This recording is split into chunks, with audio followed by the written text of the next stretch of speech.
ॐ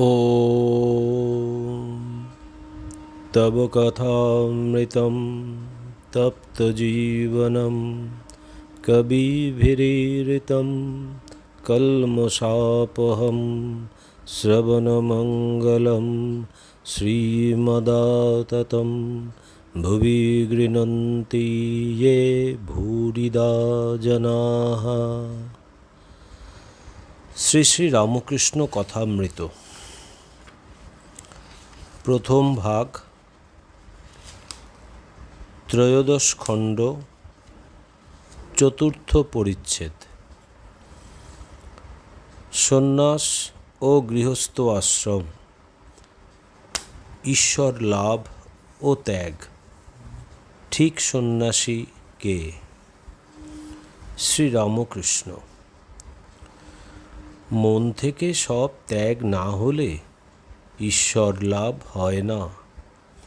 সাধু সঞ্চয় করতে পারে না, সঞ্চয় না করে পঞ্ছি আর দরবেশ।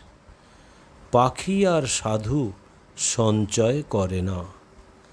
এখানকার ভাব, হাতে মাটি দেবার জন্য মাটি নিয়ে যেতে পারি না, বেটুয়াটা করে পান আনবার জো নাই। হৃদে যখন বড় যন্ত্রণা দিচ্ছে, তখন এখান থেকে কাশী চলে যাব মতলব হলো। ভাবলুম কাপড় লব, কিন্তু টাকা কেমন করে লব? আর কাশী যাওয়া হলো না। সকলের হাস্য। মহিমার প্রতি।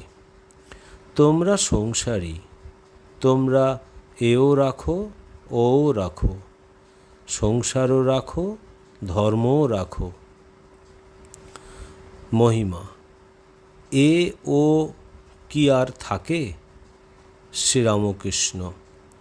আমি পঞ্চবটির কাছে গঙ্গার ধারে টাকা মাটি, মাটি টাকা, টাকাই মাটি, এই বিচার করতে করতে যখন টাকা গঙ্গার জলে ফেলে দিলুম, তখন একটু ভয় হলো। ভাবলুম, আমি কি লক্ষ্মী ছাড়া হলুম? মা লক্ষ্মী যদি খ্যাট বন্ধ করে দেন, তাহলে কি হবে? তখন হাজরার মতো পাটোয়ারি করলুম। বললুম, মা, তুমি যেন হৃদয়ে থেকো। একজন তপস্যা করাতে ভগবতী সন্তুষ্ট হয়ে বললেন, তুমি বর লও। সে বললে, মা যদি বর দিবে তবে এই করো যেন আমি নাতির সঙ্গে সোনার থালে ভাত খাই। এক বরেতে নাতি, ঐশ্বর্য, সোনার থাল সব হলো। সকলের হাস্য। মন থেকে কামিনী কাঞ্চন ত্যাগ হলে ঈশ্বরে মন যায়, মন গিয়ে লিপ্ত হয়। যিনি বদ্ধ তিনি মুক্ত হতে পারেন। ঈশ্বর থেকে বিমুখ হলেই বদ্ধ। নিক্তির নিচের কাঁটা উপরের কাঁটা থেকে তফাৎ হয় কখন? যখন নিক্তির বাটিতে কামিনী কাঞ্চনের ভার পড়ে। ছেলে ভূমিষ্ঠ হয়ে কেন কাঁদে? গর্ভে ছিলাম, যোগে ছিলাম, ভূমিষ্ঠ হয়ে এই বলে কাঁদে, কাহাঁ এ কোথায় এলুম? ঈশ্বরের পাদপদ্ম চিন্তা করছিলাম, এ আবার কোথায় এলাম? তোমাদের পক্ষে মনে ত্যাগ, সংসার অনাসক্ত হয়ে করো। মহিমা। তার উপর মন গেলে আর কি সংসার থাকে? শ্রীরামকৃষ্ণ। সে কি, সংসারে থাকবে না তো কোথায় যাবে? আমি দেখছি যেখানে থাকি রামের অযোধ্যায় আছি। এই জগৎ সংসার রামের অযোধ্যা।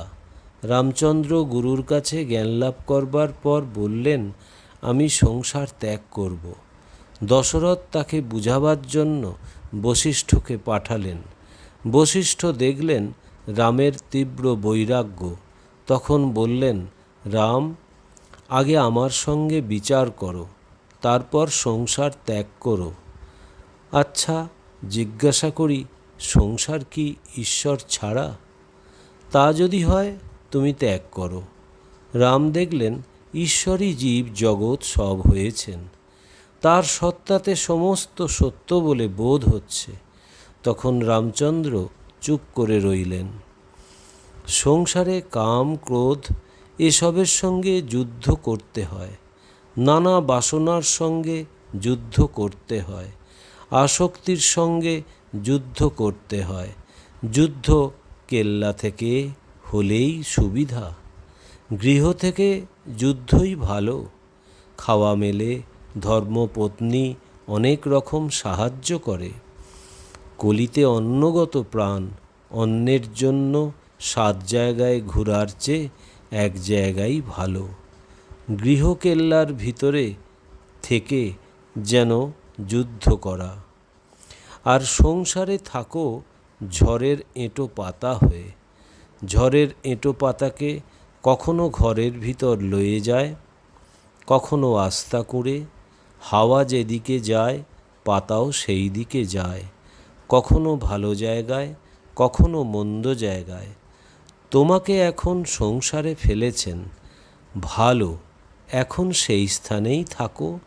আবার যখন সেখান থেকে তুলে ওর চেয়ে ভালো জায়গায় লয়ে ফেলবেন, তখন যা হয় হবে। সংসারে রেখেছেন, তা কি করবে? সমস্ত তাকে সমর্পণ করো, তাকে আত্মসমর্পণ করো। তাহলে আর কোনো গোল থাকবে না। তখন দেখবে তিনিই সব করছেন, সবই রামের ইচ্ছা। একজন ভক্ত: রামের ইচ্ছা গল্পটি কি? শ্রীরামকৃষ্ণ: কোনো এক গ্রামে একটি তাঁতি থাকে, বড় ধার্মিক। সকলেই তাকে বিশ্বাস করে আর ভালোবাসে। তাঁতি হাটে গিয়ে কাপড় বিক্রি করে। খরিদ্দার দাম জিজ্ঞাসা করলে বলে, রামের ইচ্ছা সুতোর দাম 1 টাকা, রামের ইচ্ছা মেহন্নতের দাম 4 আনা, রামের ইচ্ছা মুনাফা 2 আনা।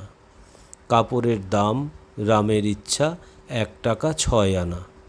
লোকের এত বিশ্বাস যে তৎক্ষণাৎ দাম ফেলে দিয়ে কাপড় নিত। লোকটি ভারী ভক্ত। রাত্রিতে খাওয়া দাওয়ার পরে অনেকক্ষণ চণ্ডীমণ্ডপে বসে ঈশ্বর চিন্তা করে, তার নাম গুণ কীর্তন করে।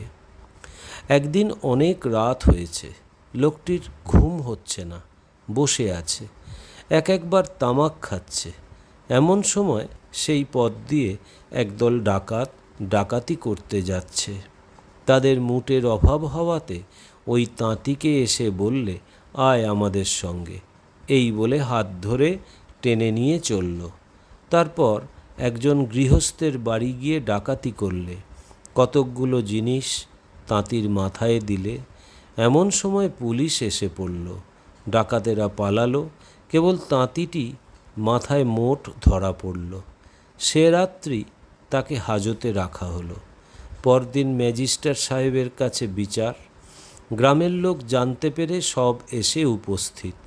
তারা সকলে বললে, হুজুর, এ লোক কখনো ডাকাতি করতে পারে না। সাহেব তখন তাঁতিকে জিজ্ঞাসা করলে, কি গো, তোমার কি হয়েছে বলো।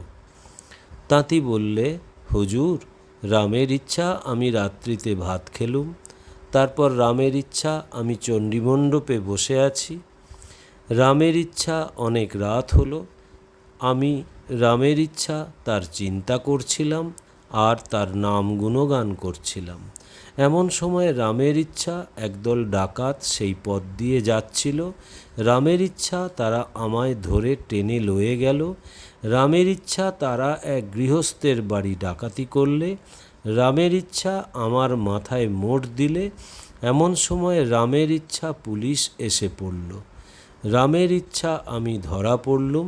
তখন রামের ইচ্ছা পুলিশের লোকেরা হাজতে দিল। আজ সকালে রামের ইচ্ছা হুজুরের কাছে এনেছে। অমন ধার্মিক লোক দেখে সাহেব তাঁতিটিকে ছেড়ে দিবার হুকুম দিলেন। তাঁতি রাস্তায় বন্ধুদের বললে, রামের ইচ্ছা আমাকে ছেড়ে দিয়েছে। সংসার করা, সন্ন্যাস করা সবই রামের ইচ্ছা, তাই তার উপর সব ফেলে দিয়ে সংসারে কাজ করো। তা না হলে আর কী বা করবে? একজন কেরানি জেলে গিয়েছিল। জেল খাটা শেষ হলে সে জেল থেকে বেরিয়ে এলো। এখন জেল থেকে এসে সে কি কেবল ধেই ধেই করে নাচবে, না কেরানিগিরিই করবে? সংসারী যদি জীবন মুক্ত হয়, সে মনে করলে অনায়াসে সংসারে থাকতে পারে। যার জ্ঞান লাভ হয়েছে তার এখান সেখান নাই, তার সব সমান। যার যেখানে আছে তার এখানেও আছে। যখন কেশব সেনকে বাগানে প্রথম দেখলুম, বলেছিলাম এরই ল্যাজ খসেছে। সভাশুদ্ধ লোক হেসে উঠল। কেশব বললে, তোমরা হেসো না, এর কিছু মানে আছে, একে জিজ্ঞাসা করি। আমি বললাম, যতদিন ব্যাঙাচির ল্যাজ না খসে ততদিন কেবল জলে থাকতে হয়, আড়ায় উঠে ডাঙায় বেড়াতে পারে না।